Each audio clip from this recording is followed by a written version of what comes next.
Hello, everyone. Welcome to this FIDIC and CICA webinar. We will start in a few minutes, letting people in. Don't hesitate to write already your questions and from where you are in the chat.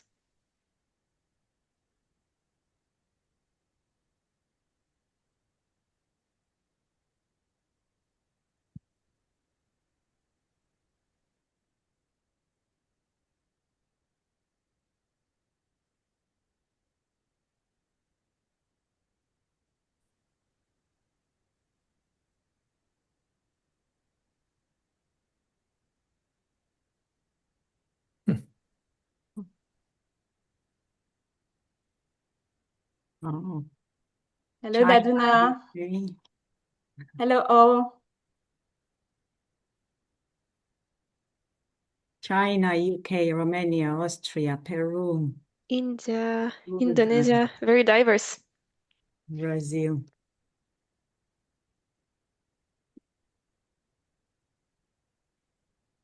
Should we start, Ondine? Maybe we can wait one more minute. We have almost 140 participants. We can give them one last minute. Okay, sure. Switzerland, Nepal, Turkey. Hello, everyone. Wow.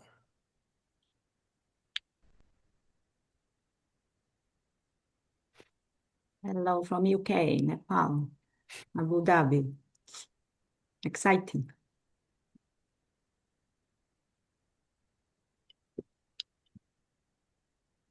Okay, maybe Fanny, you can give the go. Thank you, Ondine.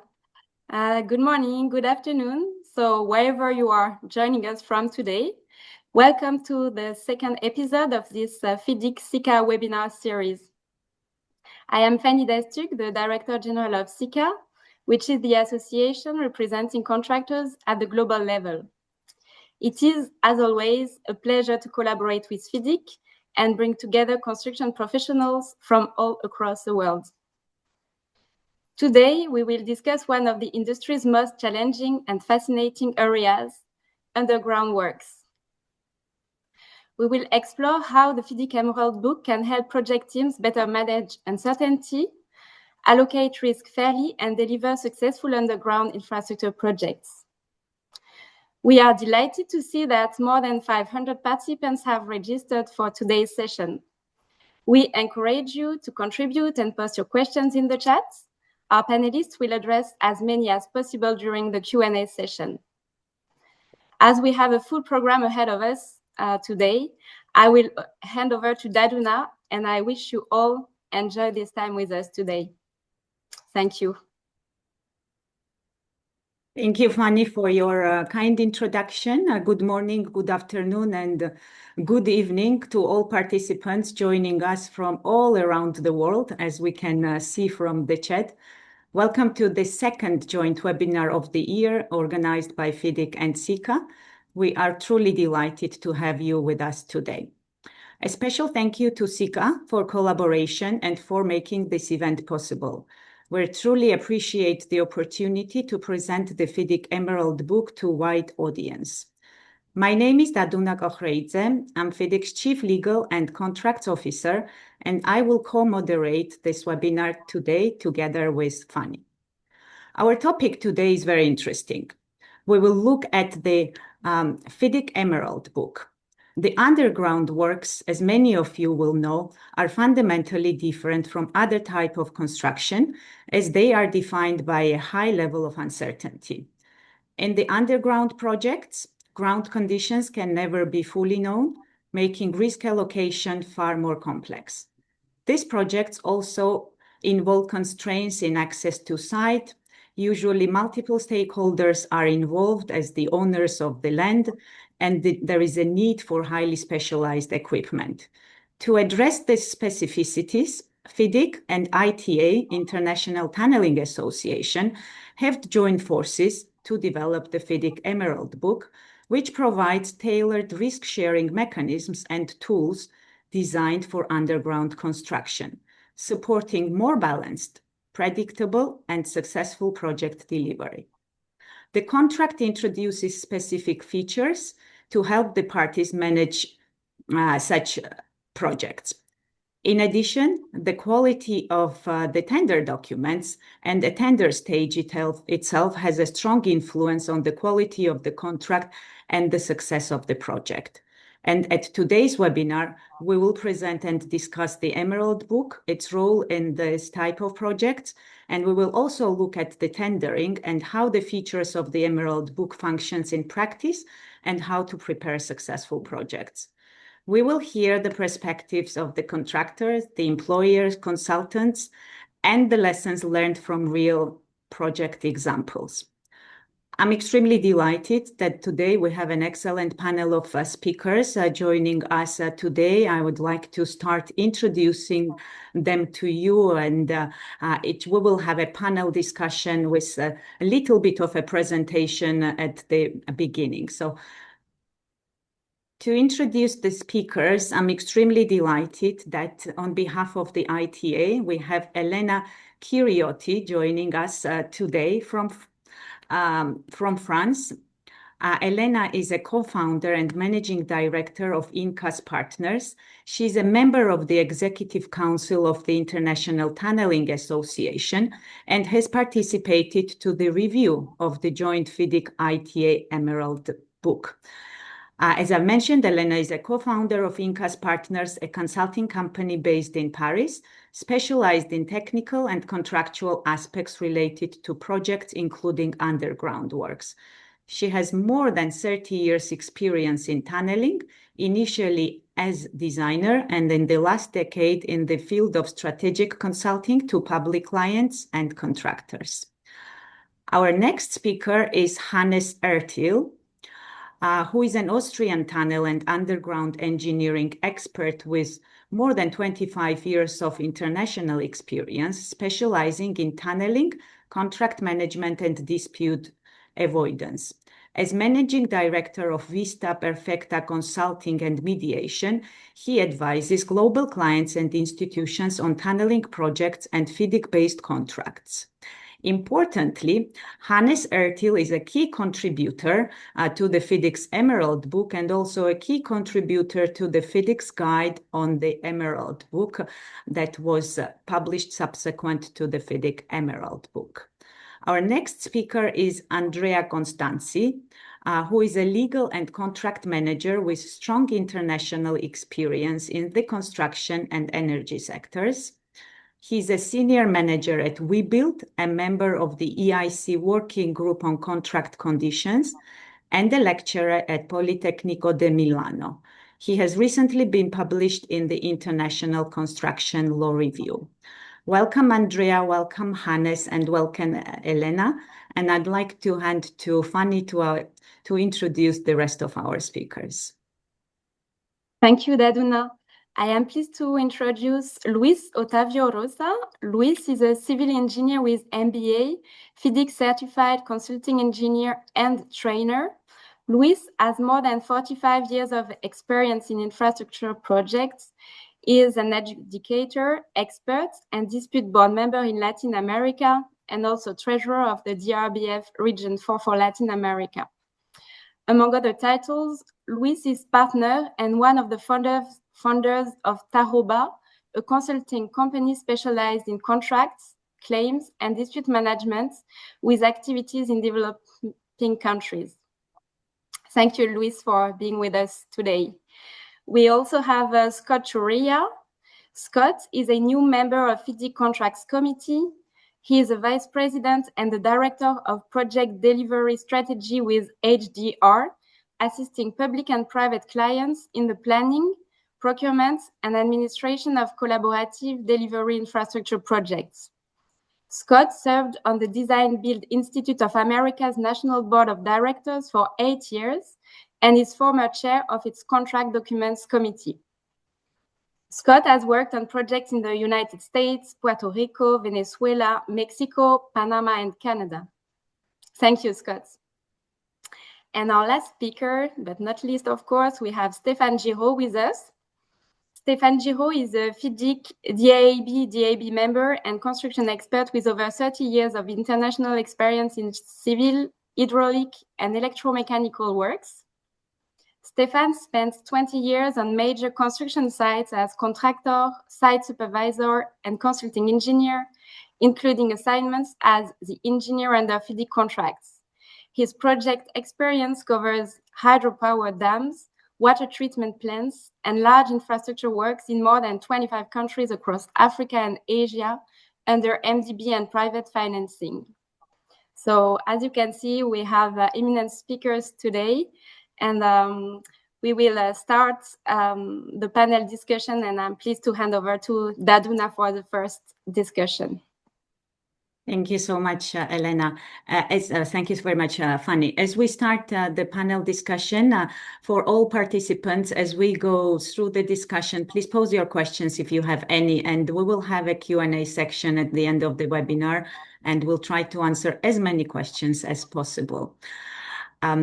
Elena, thank you very much for joining us. It is truly a pleasure to collaborate with ITA and to have you with us. It is very important publication for FIDIC. And I'd like to ask you, from the perspective of ITA, what are the reasons that pushed the ITA to join forces with FIDIC to develop the joint publication for the underground works? And what do you think are the benefits of that the use of the Emerald book could bring to the industry? Yeah, thank you, Daduna, for the introduction. And good afternoon, good morning, and good evening, everybody. Well, actually, the reasons why the International Tunneling Association co-developed the FIDIC Emerald Book is definitely to contribute reducing one of our industry greatest challenges, that is the financial and time overrun that is caused by the mismanagement of geotechnical uncertainties, especially during the excavation and support phases on the groundworks. And since ITA advocates for the use of the underground space, for us having forms of contract that are able to handle properly the effect of uncertainties due to underground conditions without filing claims as a solution, play definitely a key role in reassuring decision makers to go underground, but also to establish fair contracts. And since FIDIC developed internationally recognized forms of contract for ITA, this was a natural and perfect collaboration to disseminate contractual good practices for underground works.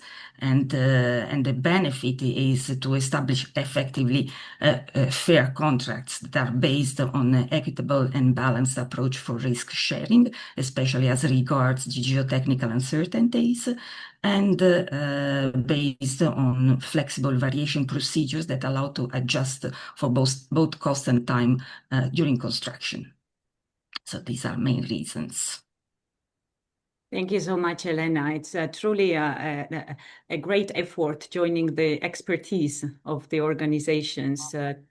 Let's see what are the features that the contracts have provided for such projects and how they are used on the market. And I'd like to ask Hannes Ertil, who, as I've mentioned, been a part of the task group of developing the Emerald Book.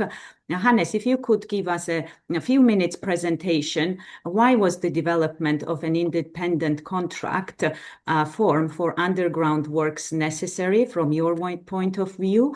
And what are the key features of the contract particularly suitable for the underground works? And where does the Emerald Book stand within the FIDIC Rainbow Suite? Hannes, the floor is yours. Thank you, Daduna. For your first question, you have already given a couple of answers in your general introduction to this webinar. So can we have already the next slide? I would like to welcome everybody to this webinar. Why was there a dedicated contract for underground works required? None of the previously available FIDIC contract forms were specifically tailored, obviously, and suitable for underground works. So when you think of the underground constructions, and you have mentioned it, Daduna, geological, hydrogeological uncertainties, this is a major thing for our industry, and none of the existing contract forms was able to cope with that in a way that would be fair for the contractor and equally to the employer as well. Next to the hydrogeological and geological uncertainties, we have one very, very important thing is limited access to the working fronts. And this is a very important aspect when it comes for the time for completion of a project, because when you have more difficult ground conditions to be excavated, you have only one way to go there. On any other project, you can set up multiple phases of work fronts, but this is not possible usually in a tunnel project. So, and this where it comes in, where some of the key features that we think are very, very important. There is other things that are important as well, like third-party land owners above the ground. They will feel an effect of the construction, and they have to be protected for their rights. And one thing that I would like to touch on very briefly as well is when things go different than expected, it is turning out to be quite expensive to change things. So this is where you need a very flexible mechanism for, as mentioned before, time and costs, and this has been implemented with the Emerald book. Next slide, please.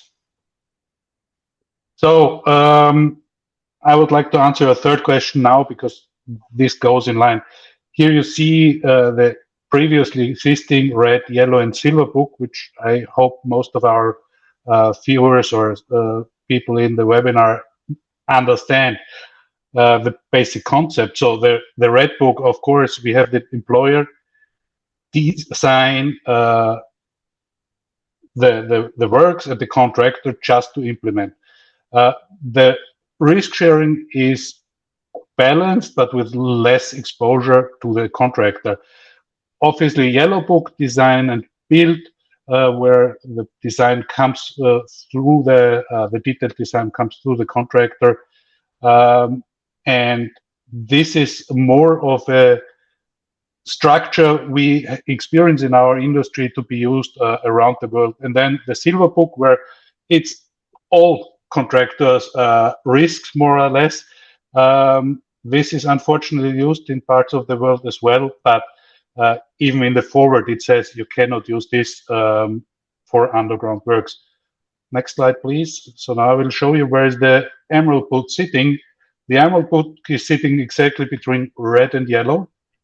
Emerald book is an offspring of the yellow book, so we used the existing yellow book and implemented some changes to it, implementing some red book philosophy for the excavation and mining works, whereas BOQ items are implemented to make a compensation for the excavation and mining works fair. Next, please. The key concepts, obviously most important for all FIDIC contracts, but here dedicated to the underground works, is the balanced risk allocation. So it must be fair for both sides when you have a contract. Adin, please. So with the Emerald book, the employer takes the ground-related risk and the contractor takes the performance-related risk. And I will tell you with the next 2-3 items how this works out in the contractual model.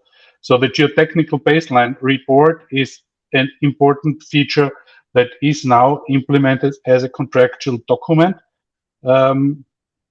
which the employer gives to all the tenderers, and then of course to the contractor, the expected ground conditions. And there it is very important that we have quantitative baselines that describe the ground well.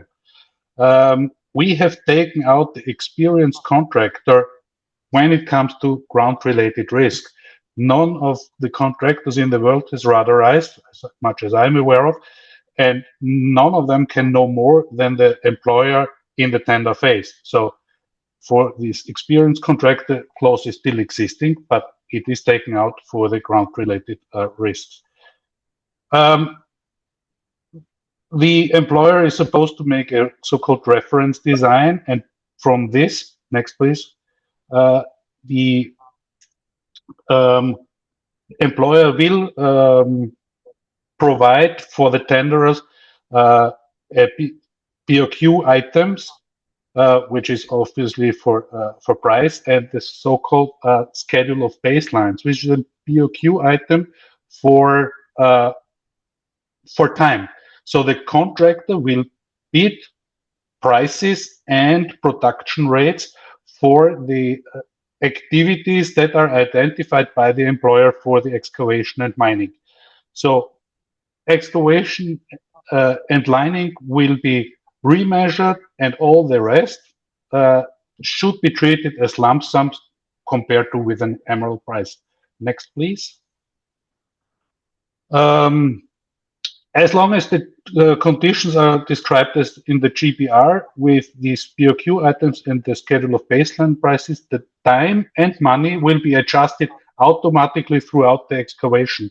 So there is no need for claiming anything when there is deviations, for example, like in the percentage of a support class. But if it goes beyond what is in the GBR, yes, then you will face the similar procedure than usual, where it goes down close 20, like a claim procedure, to get compensation for time and cost for the contractor.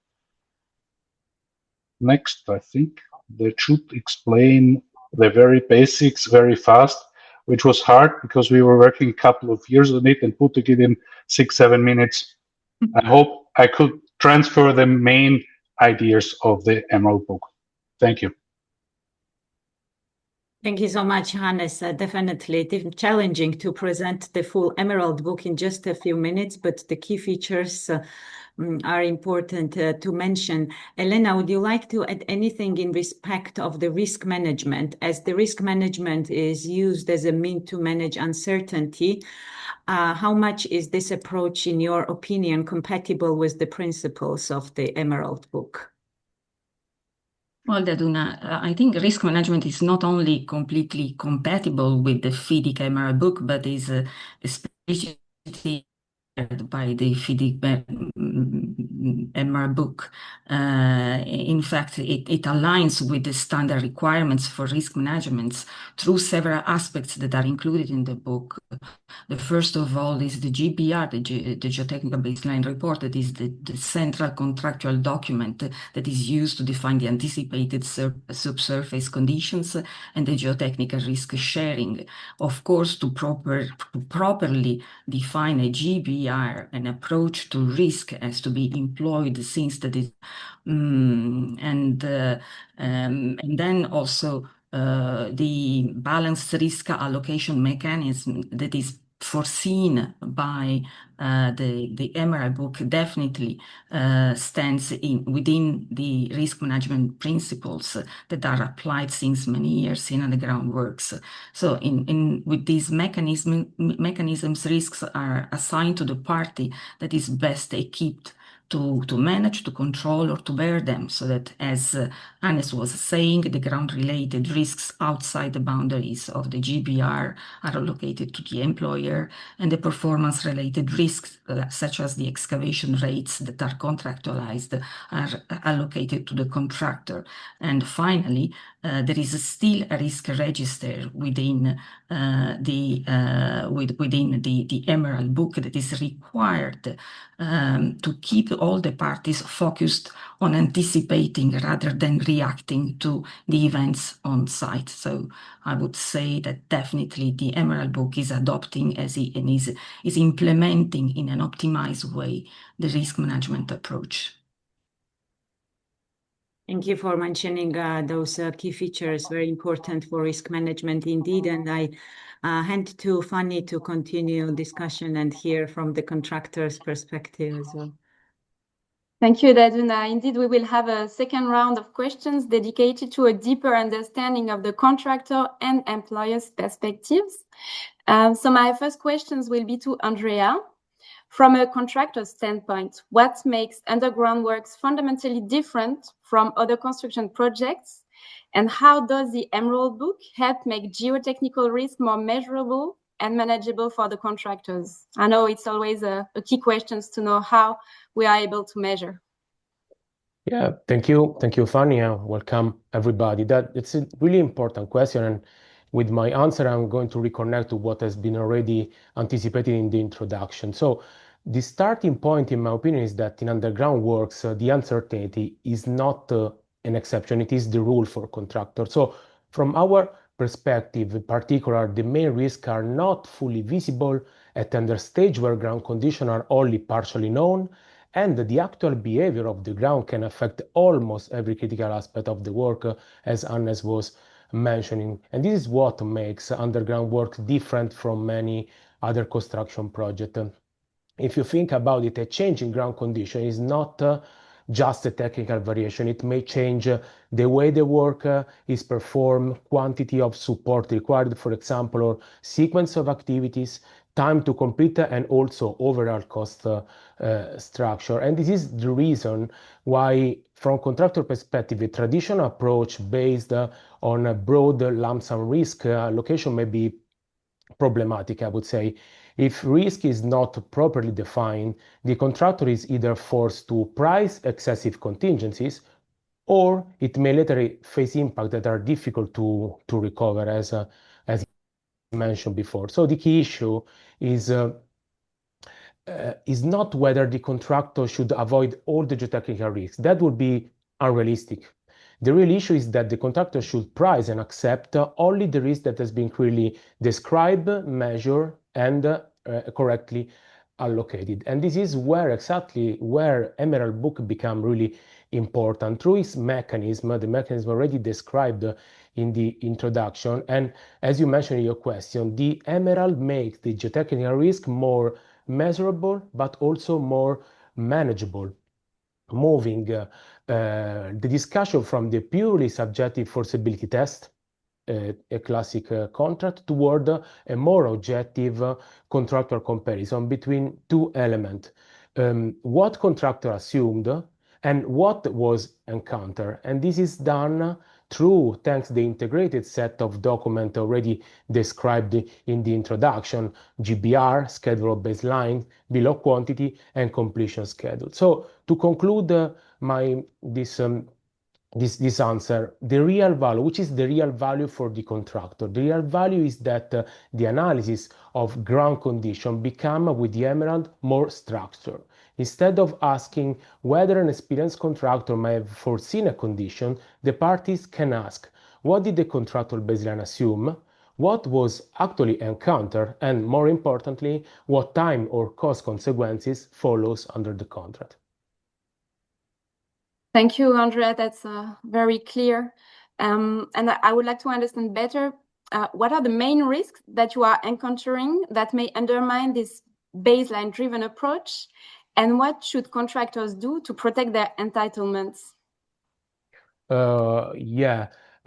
Concerning the risk, but also the concern for contractor, in my opinion, the main concern is that the Emerald Book may look sometimes good in theory, but it can be undermined both in, let's say, for two aspects, in drafting and the execution of the contract. So what contractors should do? It should protect this baseline concept twice. First in the contract, then in the execution. When I talk about contract, I'm thinking about a negotiation. Here is where contractor must preserve the Emerald architecture as described, and making sure that any particular condition introduced do not dilute, do not alter this risk allocation. And in my experience, there are mainly four risks to watch for. First is the possible reintroduction, as Hannes was mentioning before, a possible reintroduction of the experienced contractor test on top of the GBR baseline.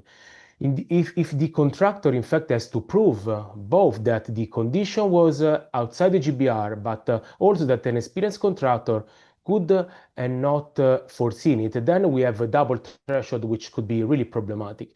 Second risk I'm thinking of is the misuse of GDR, geotechnical data, or site data, because from contractor perspective, all the raw geotechnical data should not become, let's say, a hidden risk transfer mechanism. Contractors should price the contractual baseline, but not every possible interpretation of raw data.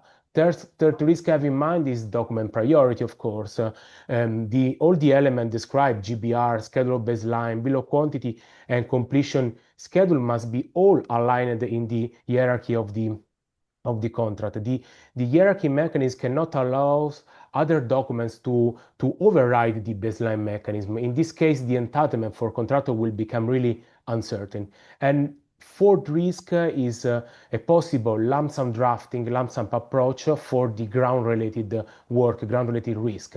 As already said, as we know, excavation and lining work are the work which are most exposed to geotechnical uncertainty. So they should always be adjusted through the emerald mechanism, not to be absorbed within the lump sum approach.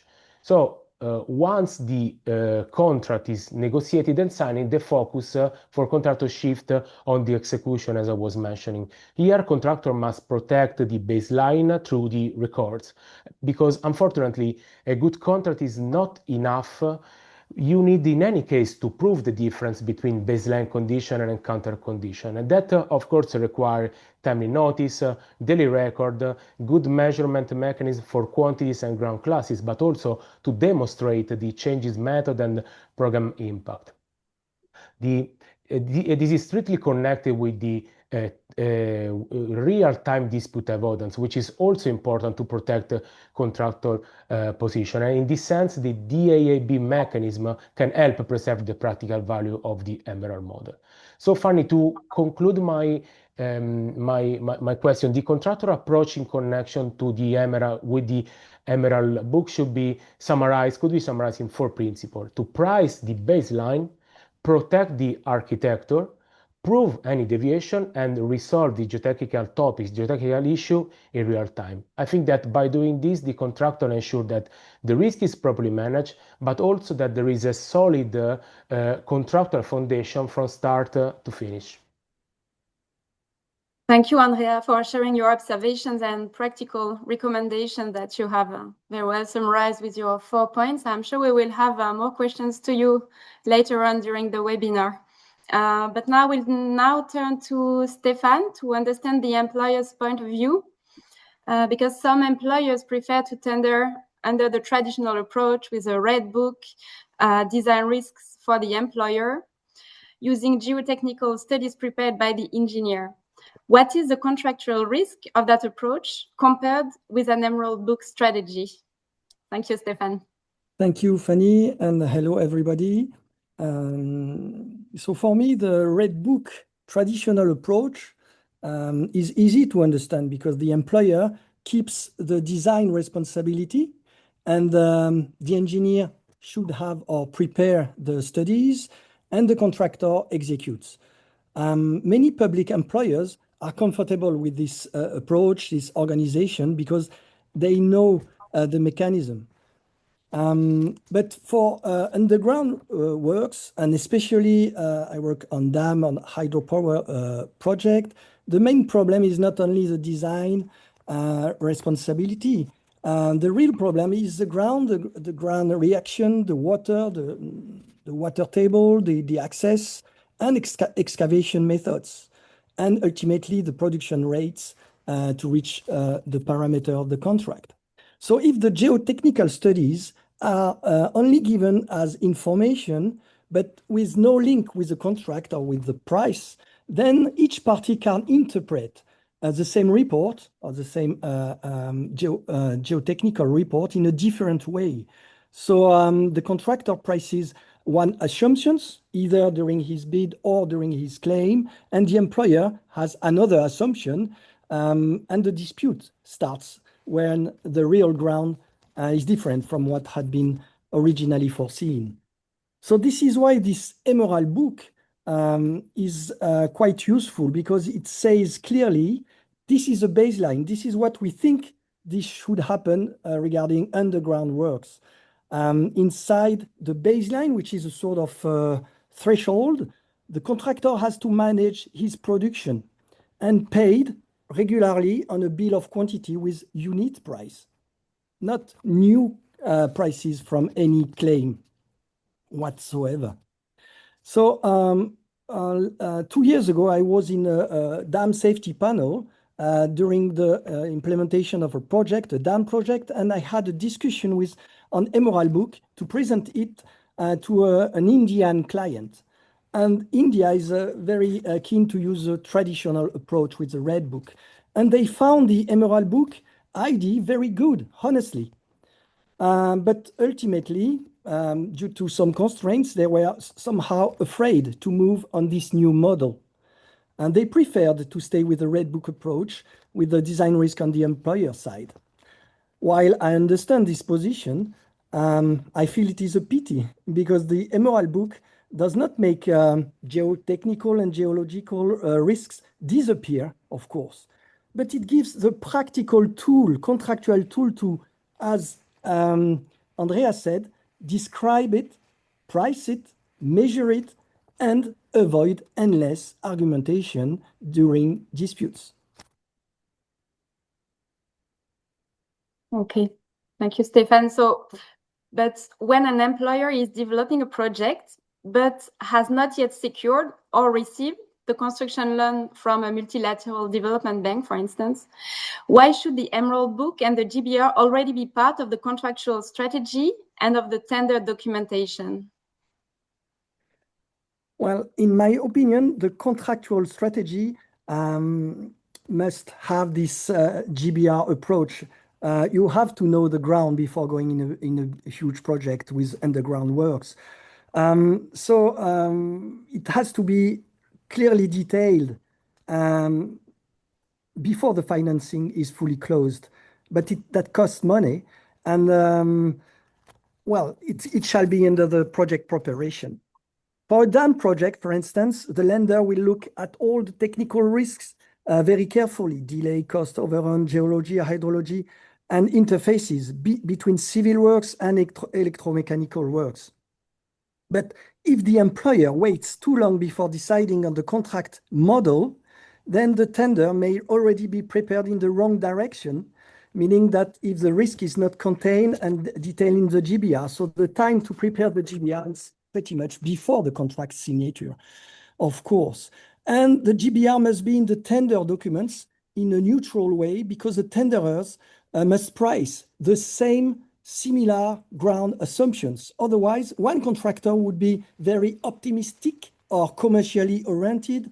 Another would be very conservative with a lot of huge margin inside each prices. And the employer is not comparing the same offers.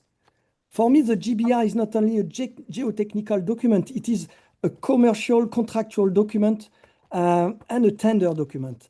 Unfortunately, that costs money and the loan is not properly in place while the project is not launched and the contract is not signed. But the banks have to understand that it shall be done during that period. So even with a limited budget before financing, the employer should prepare a realistic GBR early. It costs something at the beginning, yes, but it avoids paying much more later in claims, delays, disputes, or very badly priced risks. Yes, we fully agree with you. We are regularly pushing for the MDBs to finance better the studies and to have a better preparation of the projects. And I'm advertising for the next webinar, but it will be the topic of our third episode with FIDIC, the good preparation of the construction projects. So thank you for all your recommendations and observations too, Stéphane. I will maybe ask Louise to complement. Louise, to you, is it possible to introduce the use of the Emerald Book after the tendering phase has begun in another procurement model, like, for instance, Yellow or Silver Book? Thank you, Louise. Hello, everyone. Thank you for the question. It's an interesting question. It's like changing the tires while we are on the road. But I propose that we change drivers still running on the road. The introduction of the Emerald Book, as you mentioned, is indeed possible, but it must be accompanied by additional care to define the risk that the employer can and wants to assume and which will be attributed to the contractor, because the Emerald Book has a different approach to risk management. And it's clear it shares the risk. We have a known risk that belongs to the employer, the underground, the geotechnical conditions, but we have also the risk of productivity of the production and the progress of excavation that remains with the contractor. So it's possible. We did it last year in America, and it's possible, but you should take care of the conditions, the special conditions of the Emerald Book, but it's possible. Thank you, Luis. So I think we will now dive into the main features of the GBR. So I will turn to Dadu now, who's more expert than me on this topic. Daduna.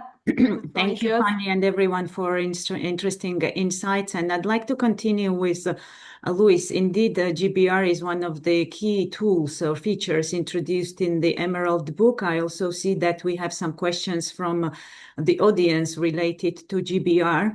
What are the recommendations for preparing the GBR during the bidding process? If you can give your thoughts on that, Luis, please. Yes, as I mentioned earlier, the development of the GBR needs to identify various risks and quantify them in the schedule of the baselines. That's the main issue. We should make the relationship between the GBR, the conditions of underground, the progress foreseen by the contractor with the schedule of baseline. As Hannes mentioned, we have a bill of quantity for time. That's the schedule of baseline. For me, it's more important than also the GBR is the schedule of baselines. And particular hindrance and interruptions in order to determine properly the time for completion. The use of the Emerald Book that share the risk between contractor and employer. The aim is to finish the job and we have the proper completion time. The quantification of the hindrance and the events and conditions of the soil is necessary to allow for adjustment during the execution of the excavation and lining works. Emerald Book, everyone should know, makes time adjustment, either increase or decreasing time for completion. And the parts are used only to extension of time. If we found a better condition of the soil, we reduce the time for completion and keeping everyone happy or within the boundaries of the risk that they assume. So Emerald Book is time adjustment, not only extension of time. We can reduce the time for completion. Indeed, Luis, thank you. And Elena, what are the main mistakes to avoid when preparing GBR? And is the GBR adding cost to a project? And I also would like to pick up one question from the chat, and one of you could address it. The question is, how can we define GBR as good quality or bad quality? Is there any guidance with respect to the minimum requirement that a good GBR should capture? Elena, to you, and we cannot hear you. I have to put my micro on. Perfect, thank you. Can you hear me now? Yes, perfectly. Yeah. So speaking about mistakes when preparing the GBR, first of all, one of the mistakes goes really beyond the preparation phase of the GBR, is before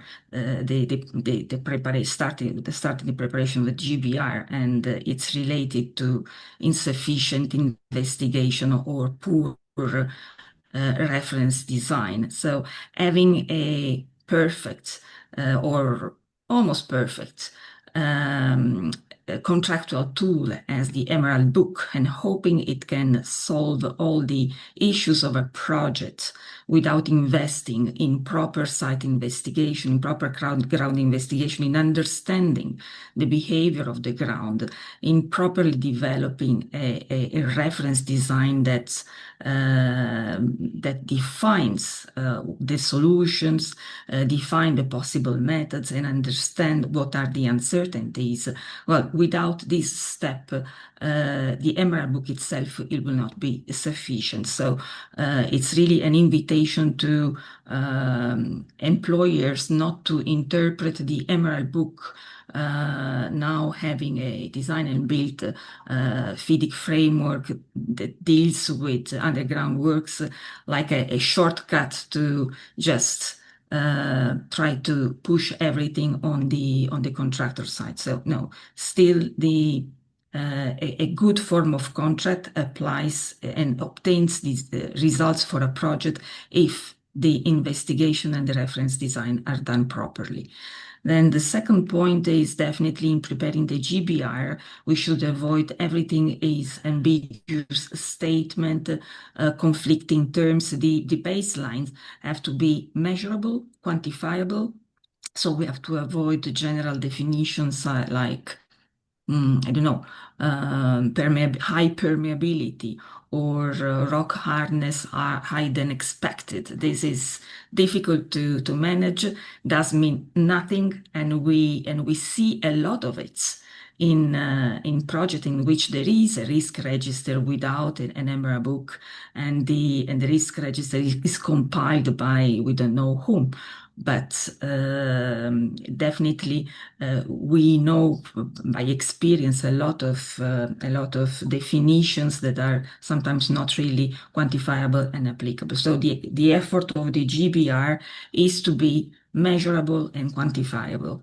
And also the GBR, in the GBR, I think Andrea was mentioning it before, we should not be tempted to throw all the ground parameters and to just to make sure that everything is the possible is covered. We have to select those ground parameters that are significant, that are key parameters for the construction method that is envisaged. So there is a selection of, there is an interpretation that has to be founded on good investigation and a good design. The interpretation leads to identify the parameters that are most affecting the construction method, and those are the parameters on which we have to establish the limit, the baselines, the responsibilities. And so this also means that in the negotiation phase, when the contractor comes with his proposal for the construction method, there must be room for discussing the GBR. And then another mistake definitely to build the baseline on a worst case scenarios or with very large intervals of parameters in the attempt to transfer all the risk to the contractor. In this case, the GBR will not work. So and this will lead the contractor to increase the financial offer as a buffer for themselves. So these are general mistakes that should be avoided. And there was the part of your question, Taduna, that was related to, is the GBR adding cost to a project? Well, GBR, in my personal interpretation, requires definitely a certain investment during the design phase, during the preparation of the tender document, and the negotiation of a contract. But if the investigations and the design are properly done, are properly dimensioned, it shouldn't really represent a significant increase of cost. Actually, is a different approach to use the same data to come out with a better solution. So use the available data in a different perspective. And of course, there is an investment, but is this really a huge investment compared to a classical risk register that is done, it costs to an employer and is not adding benefits to a project. So no, I'm not really sure that it really represents a huge additional cost. But definitely, if it is properly done, it serves to anticipate the ground condition and to properly share the risk and avoid a majority of undue claims and disputes. And then on the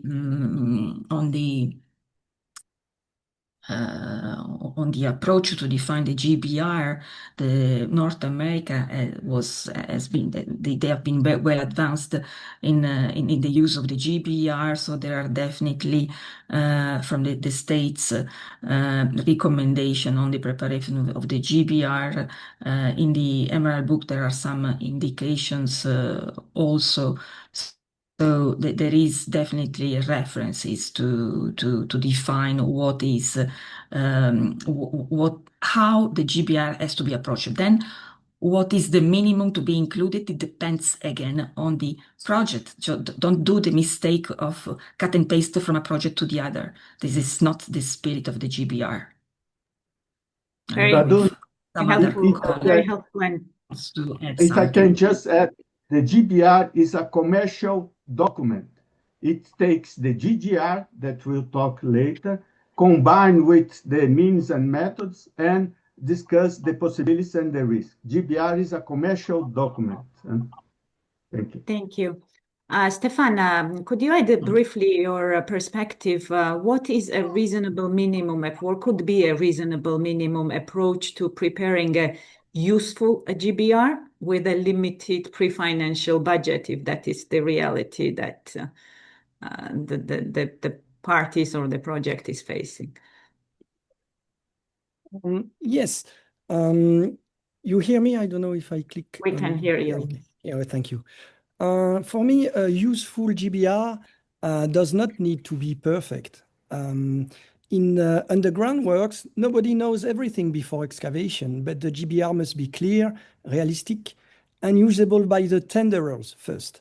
And this is my first reference is for the users to refer directly, I'm not doing any publicity, but to the FIDIC Emerald Book Contract Guide, page 85, which gives practical guidance on the preparation on this GBR, because it's a strange creature and we have to read and follow the recommendation the authors put in this book. The point is not to write a long geological narrative. The point is to define what ground conditions the tenderers are actually asked to price. So first, the employer should collect a minimum of existing geological, geotechnical, and hydrological data and disclose them. It is better to show the uncertainty than to hide it. Hidden uncertainty usually comes back later as a claim or disputes. Secondly, we must separate three things: the raw data, the GDR, geotechnical or geological data report, the engineer's study and interpretation, and the contractual baseline. The GBR is not just a geotechnical report, we said, it is a contractual reference for risk allocation. Well, I repeat, but as Hannes said, the Emerald Book can be understood as a yellow book plus GBR, meaning the performance-based parts of a project can remain lump sum in a design-build approach, while the underground parts affected by ground conditions can be priced and measured through a BOQ mechanism, closer to the Red Book logic, but driven by the GBR. So this is a strength of the model. The contractor keeps responsibility for design, build, performance, method, and delivery, but the ground-related and the ground risks is priced against the contractual baseline and adjusted through measurable quantities. With a limited budget, how the employer could make a good GBR? That's a good question. So it must not be an expensive structure and literature book, but it must find a small, competent GBR team able to do the job properly and efficiently. A geologist or geotechnical engineer, hydrogeologist sometimes, and one FIDIC Emerald Book specialist who understands how the GBR should be drafted and how GBR works contractually. in a way, it is a bit similar to a panel of experts going in the project, in the preparation beforehand.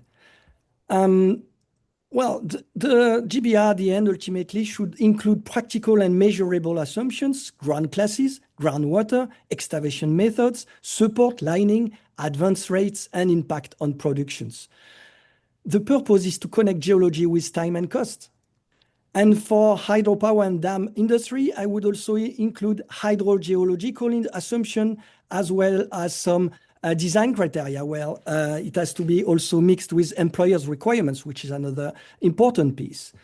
So even with a limited pre-financial budget, the minimum approach is to disclose the data, appoint a lean but competent GBR team, define measurable baselines, link the BOQ to the GBR, and make the GBR a tender and contract document, not just a technical appendix.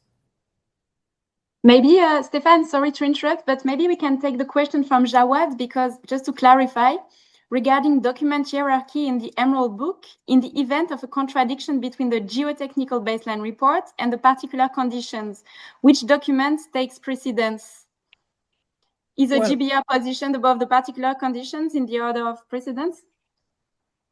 In fact, if you take the Emerald Book, you go on the 1.5 subclause and you have the hierarchy of documents, whereby you will find the places, and the GBR is on place F and the particular is on place D. So you should not put any GBR data or GBR information in place D in the particular condition, to reply to Jawad.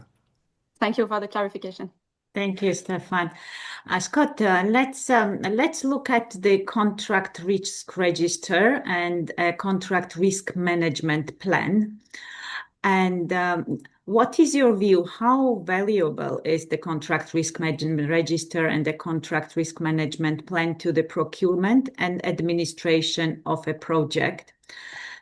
Also, I'd like to hear from you, how important, in your opinion, is to use the quality-based selection for underground projects? Two very big questions, Danuna. Thank you very much, and greetings from Florida, USA. Really, it's more than valuable, right? The contract risk register and the contract risk management plan. More than valuable, it's contract requirement under the Emerald Book. Contractors required to prepare those documents and submit them. They become a living document, really, right? Used and reviewed on a periodic, regular basis, updated as elements of the project change. But I would even further note this. I think that risk register and a risk management plan or a contract administration plan are really, at this point in our industry, kind of a standard of care, right? And what we're seeing in North America is, certainly I'm advising my owner clients to start a risk register at the pre-planning, at the early planning stages of the project, because you're able, as we're identifying the risks, able to create the procurement documents and, importantly, an evaluation criteria that selects the team that's going to address the risks that any given project is facing. And I also tell my owner clients, look, the proposers, the contractors that are going to be proposing or tendering on your project, they're preparing one also.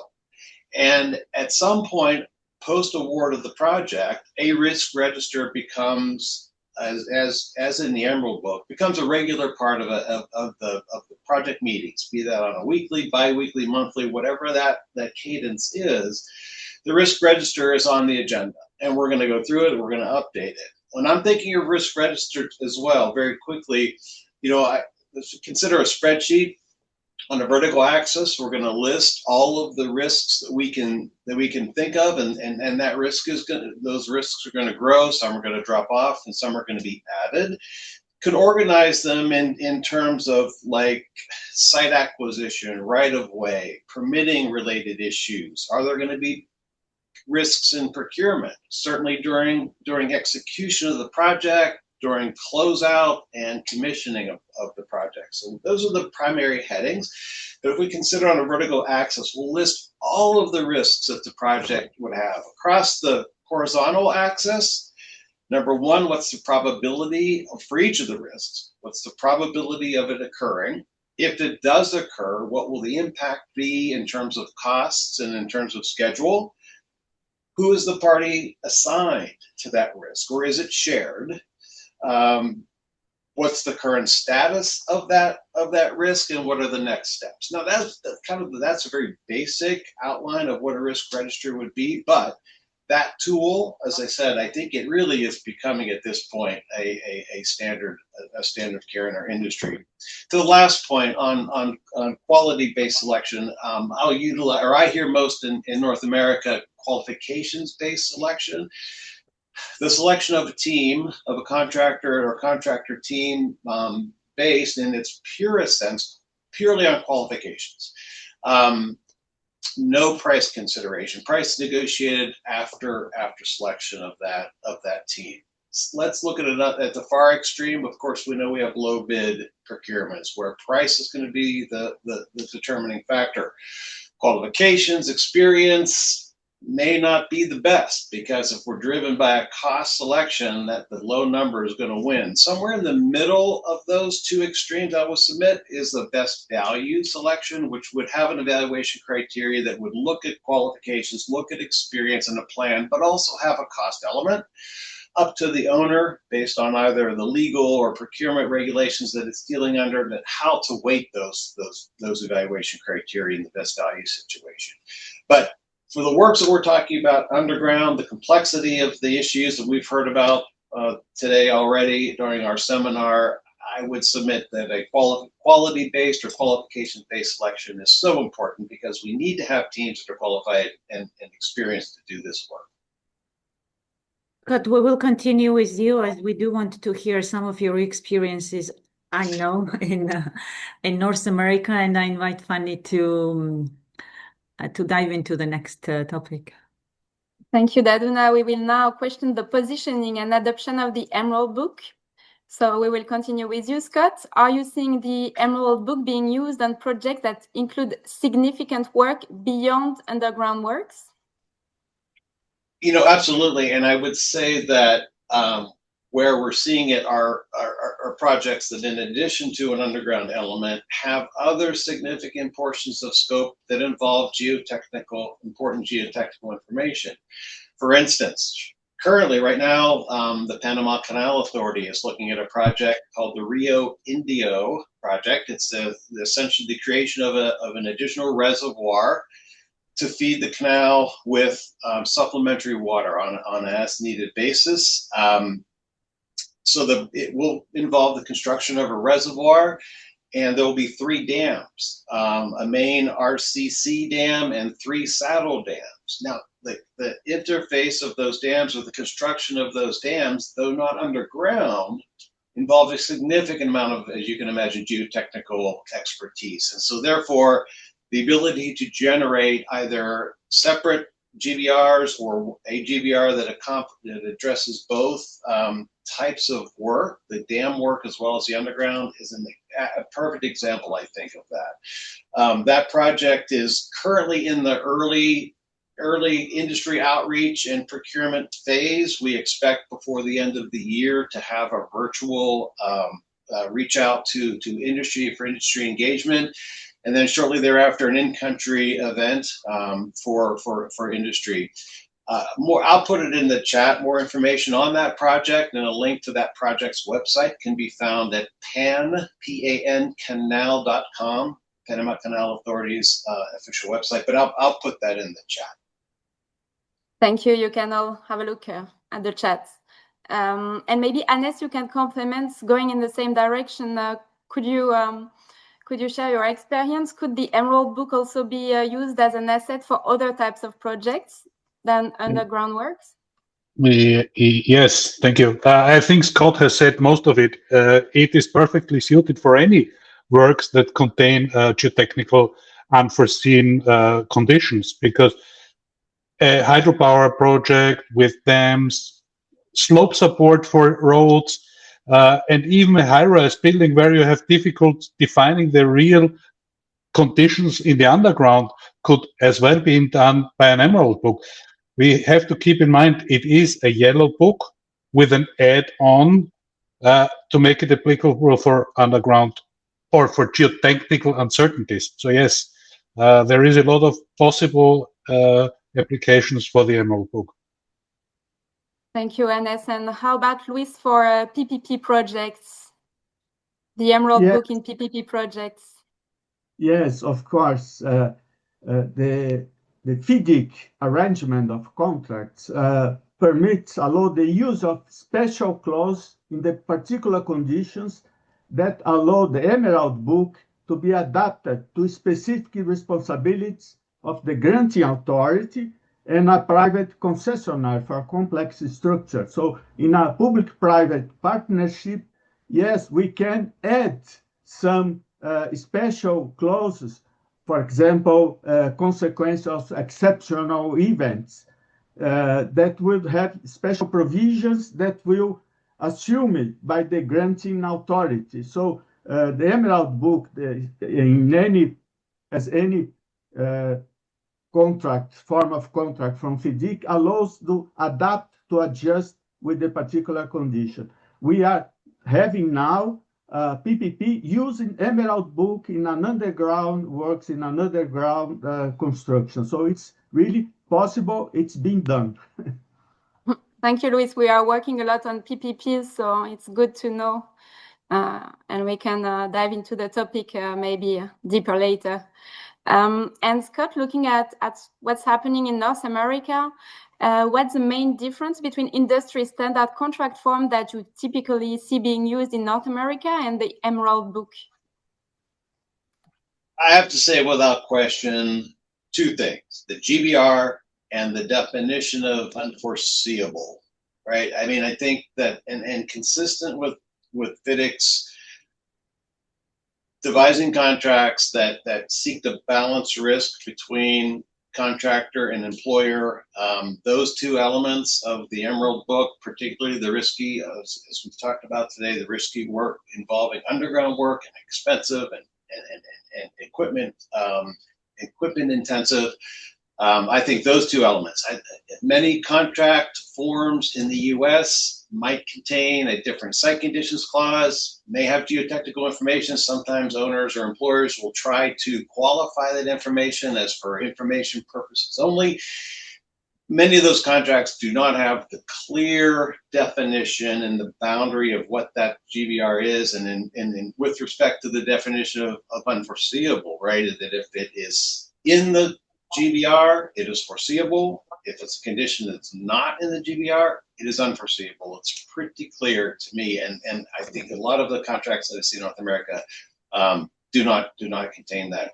Also, forgot to mention one thing when I was describing the Rio Indio project for the Panama Canal Authority. I described the reservoir and the dams. Forgot to mention the important element of an underground tunnel, a 7-kilometer tunnel that will be connecting that. A 9-kilometer tunnel that will be connecting that reservoir to the current canal system. Hence the importance of that underground work. Thank you, Scott. Elena, you have the global perspective and the global vision on tunneling works. Do you know how much is the industry familiar with the principles of the Emerald Book?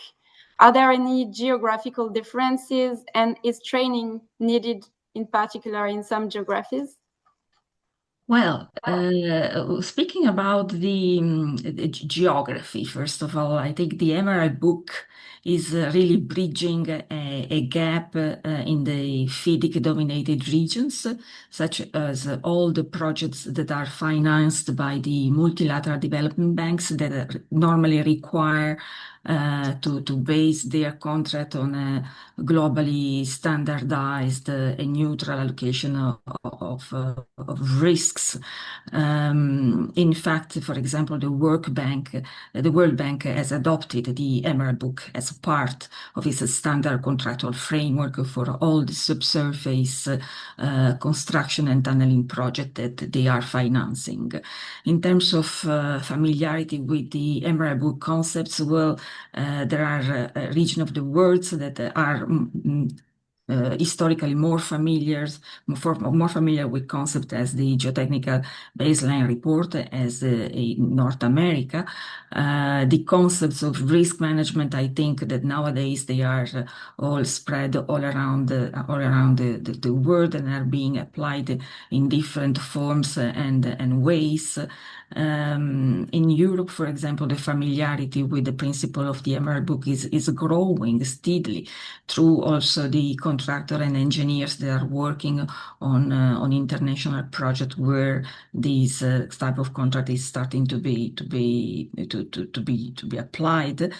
Even if generally in each country tends to adopt their domestic procurement laws and their standard forms of contract. I can bring you the example of France. France is far from adopting the FIDIC Emerald Book as a form of contract because we have our domestic approaches, but through the French Association of Tunneling, AFTES, we have now at least 3 working groups that are now working on incorporating different principles of the Emerald Book into the local contractual practices, and in particular all the remeasurement and time and cost adjustment principles. And as regard training is definitely, you were speaking about training. Well, training is definitely needed. The Emerald Book requires practitioner to get acquainted with these peculiar principles. But I think in the last years, FIDIC and also ITA have done quite a lot in trying to spread the principle, trying to give trainings, trying to bring awareness to decision makers. I would add that not only training is needed, but now that we are starting to have projects that are implementing the book, also divulgate the positive feedback from the application of the Emerald Book will be of paramount importance. And on this aspect, I think that FIDIC and ITA could and should continue to collaborate. Thank you, Elena, for the panorama, and it's interesting to underline the differences between the international practice and the local contractual practices, and for your comments on training too. Before we reopen the questions to the floor, I have a last one to Luis. What measures can employer, engineer, and contractor take when works begin? Thank you, Fanny, to mention one key important character in the Emerald Book, the engineer. I'm working as an engineer in a real Emerald Book now. So when you ask what measures employer, engineer, and contractor can take, they need to become well-trained, as Elena mentioned, aware of understanding the particularities of the Emerald Book, aware of identifying risks, and prepared for careful and proactive contract management and collaborative actions. And I should stress also that the Dispute Avoidance and Adjudication Board, the DAB, should be in place since the beginning of the contract. It's mandatory as any FIDIC new contract in order to be able to exercise its prevention role and properly comprehend the myriad of issues in an underground work. So a DAB could not step in only when they have a dispute. They should be there since the first day of the contract to understand and to collaborate with all the parties, including the engineer that has a major role to identify the ground support and also the ground conditions to be able to adjust the the schedule of baselines and the time for completion. Thank you. Thank you, Luis. I saw in the chat there are some questions and comments about the prevention of disputes. So maybe Daduna, you would like to start with the questions from the audience. Thank you, Fanny, and thank you everyone for your excellent presentations and discussions. Let's try to address some of the questions. We have many questions. We will not have time to address all of them, but we'll do our best. And the first question is, what level of contemporaneous record is expected to demonstrate deviation from the GBR? Any of you would like to pick up the question? Maybe Stefan or Luis? Yeah, you go. Go ahead, Stefan. Go ahead, Stefan. Well, contemporaneous data is always a debate. I mean, when you have detailed in the GBR the method of measurement, then it's automatic. I mean, it's always the same measurement. The problem is when you are not prepared to measure and then things are deviating at site. So the level of details should be the one you prepared to measure, I would say. Otherwise, it's just, well, room for uncertainty. Sorry, it's not a good answer, but... Thank you, Stefan. Fanny, would you like to pick up the next question, or? Yeah, I can go ahead with the question of Jim. One of the major innovations of the Emerald Book is the mandatory use of the GBR as a sole reference for allocating risk. In regional practice, how do you recommend managing disputes when the actual ground conditions do not clearly fit into any of the zones or parameters described in the GBR? I can take it. The Emerald Book has, and Hannes can complement. We have two situations. If it's within the GBR, we go to time and price adjustment as close 13.8. And if you find a different site condition, different geological condition, then we go to 4.12, then we go to engineer determination. So that's the major role of the engineer to agree to propose a new time, a new situation, and later on with a determination. So different geological condition, we go to 4.12, and if necessary, we go to a determination from the engineer.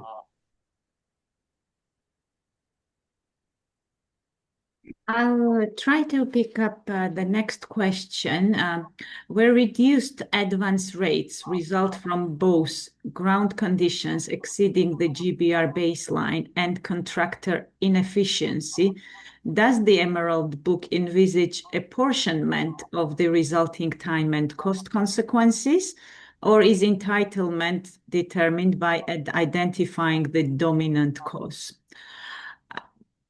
Do we have any delay? I think I can take that. Please, Hannes. I think that is quite simple because it's two different things. You're either within or outside the GBR.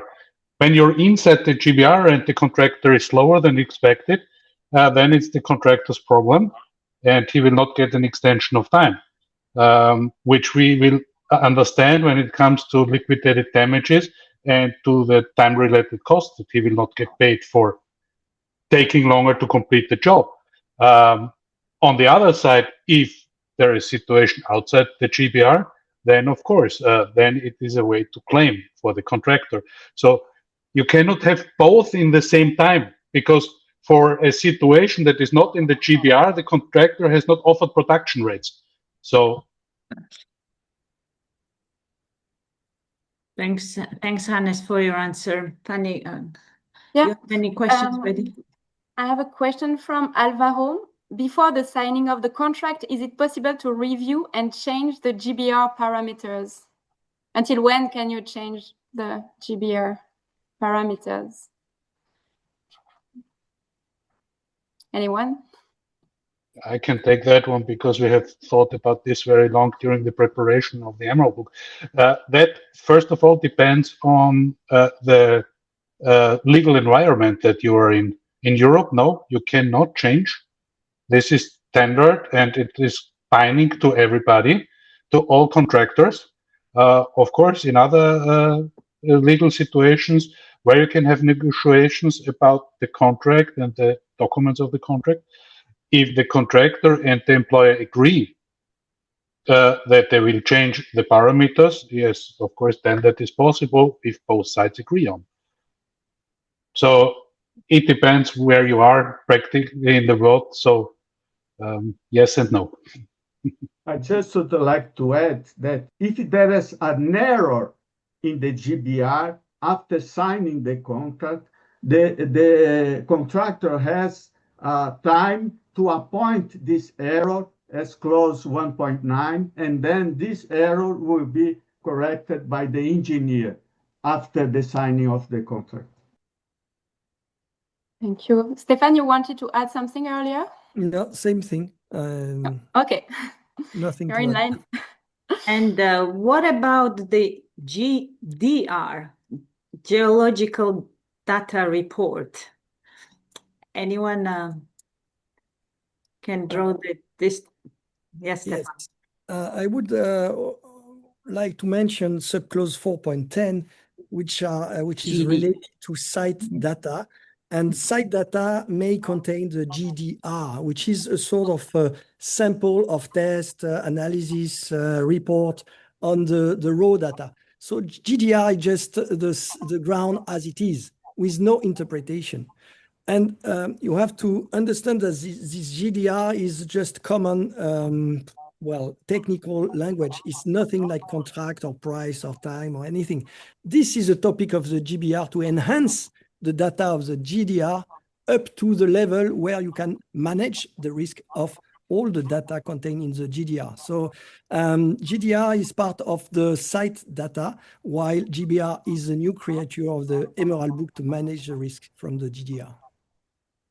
You can find a better, complete explanation on page 14 of the guide of the Emerald Book, the relationship that GDR is part of the GBR. Luis, thank you for raising that. And just No, to I don't agree on that, but I think easiest is look at 1.5, where the GDR is mentioned in the lowest possible hierarchy. It is way below the GBR, and it is not part of the geotechnical baseline report. Yes, the GDR. It's small l after K in 1.5. Yes. I wanted to draw attention of our attendees to the guide as well, which was produced that provides a clause-by-clause guidance in respect of each clause of the Emerald Book that differs from the Yellow Book, and that is also available, which is very helpful because it also gives recommendations and sets out the fundamental principles. So that's helpful. I'll pick up one more question, Fanny, if you allow me. There is a question whether it's advisable that the engineer is participating in the preparation of the GBR or not. What is your viewpoint? I don't know if Scott, you'd like to share your thoughts on that, or anyone, Hannes? Yes, Luis. Yeah, I think that the engineer has nothing to do with the GBR because the engineer has a role during the execution of the contract. He will represent the employer in 4 situations and will have an impartial position on determination. So the engineer, of course, the engineer will study the GBR after signing of the contract, but we don't have the engineer on the pre-contract phase, my opinion. Stefan? I think the opposite, because I think the engineer, when he's appointed by the employer to help the employer to build the project, to do the tender documentation and so on, then the engineer shall be, of course, drafting the GBR. And the fact is sometimes the employer keeps the same engineer for the work supervision, but sometimes not. So in fact, the engineer of the supervision is coming from the preparation or not. That's possible one way or the other. But what I want to raise is sometimes the engineer is not at site during the project preparation for the tender documents. And this is where there is a lack of technical advice from an engineer to the employer, and the employer is launching the tender with a very poor GBR or no GBR, for instance. So I prefer that to see that there is an engineer before, Luis. I think I agree that we have between consultant and engineer. Engineer, for my understanding, with a capital E, comes during the execution of the project, and there must be a consultant to the employer before that. Maybe a last question from Aneta. Are there already examples of successfully completed projects based on the FIDIC Emerald book? So we can have inspiring case studies that can be available. Are you aware of any?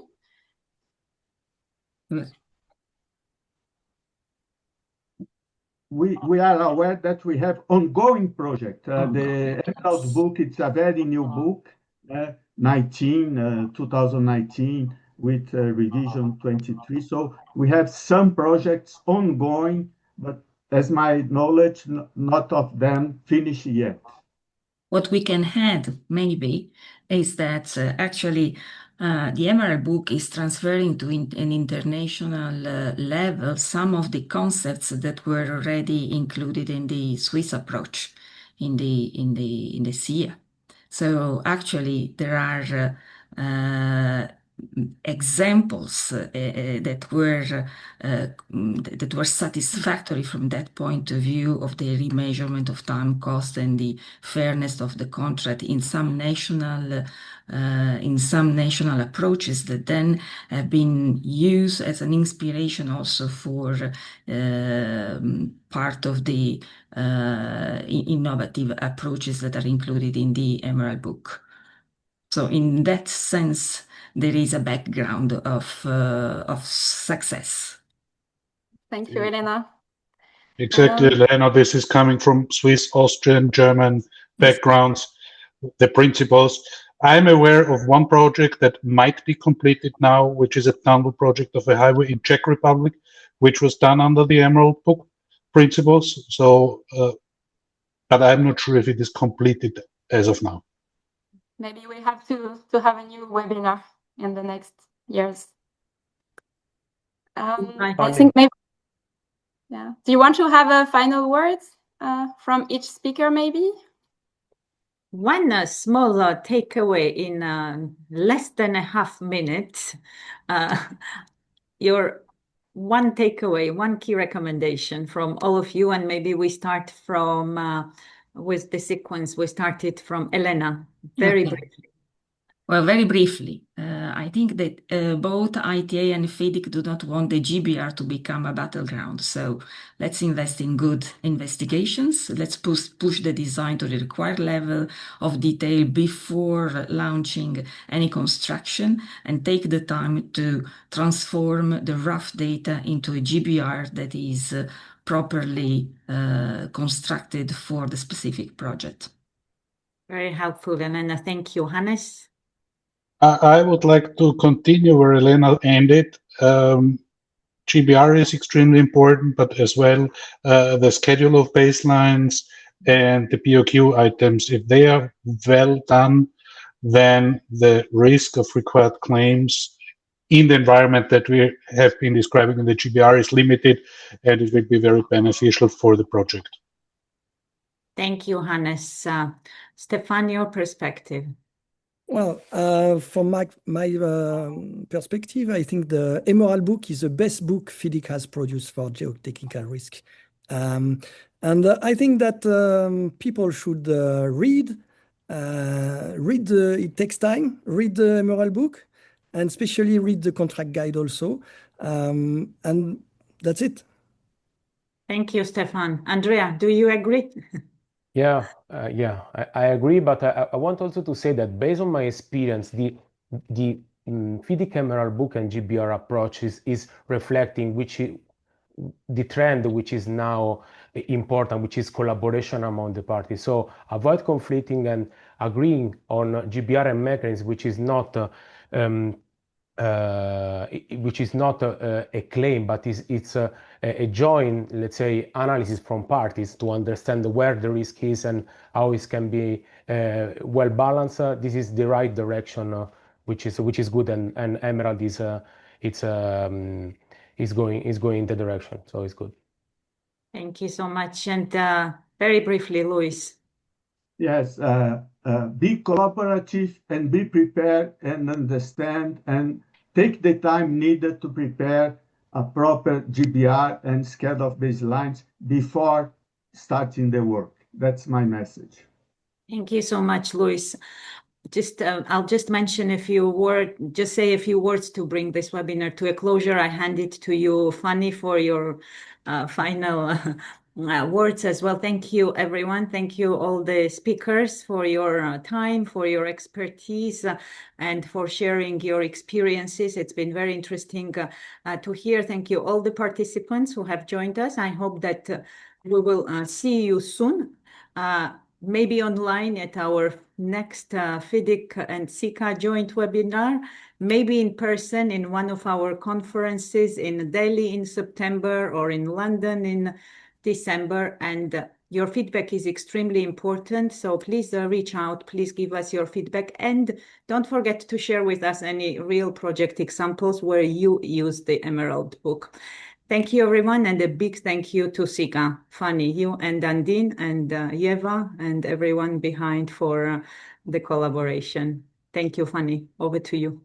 Thank you very much, Daduna. I share all your words, so I won't repeat. Thank you to everybody. We will share with you the replay of this webinar, and we will send the invitations for the next one. Thank you, of course, to Yeva and Andine and all of you for attending this webinar. Thank you and see you soon. Thank you. Thank you. Bye. Bye-bye. Bye. Thank you.